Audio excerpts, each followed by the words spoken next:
Gələcəkdə Ülker xanım Azərbaycan qadını necə görmək istərdi? Bizim bugün necə görünməyimiz, özümüzü necə aparmağımız bizim gələcəyimizin güzgüsüdür.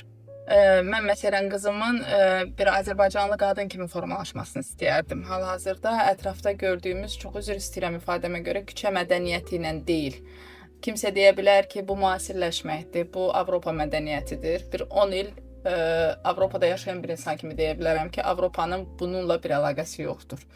Əvvəlki Azərbaycan qadını görsəniz və ya əvvəlki kraliyyət ailələrini görsəniz, qadınların bağlı geyimləri, xüsusilə örpəyin olduğunu görərsiniz. Yəni bunun belə elmi bir açıqlaması var. Yəni bugün psixoloqların hər kəsə öyrətdiyi o amigdala dediyimiz hissədən biz örpək taxırdıq. Nəyə görə? Dediyim üşüyən qadın bədəni saç qadına xasdır. Yuyulan saç beyin üçün əlavə bir xəstəlik risk faktorudur. Və qadınlarımız nə edirdi? O örpəklə o yaş saçın beyninə olan ziyanının qarşısını alırdı. Nəticədə əvvəlki dövrlərə baxsanız, psixi xəstəliklər qadınlarımızda daha az rast gəlinirdi.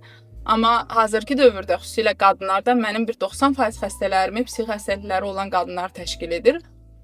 Çoxalmasının səbəbi də budur.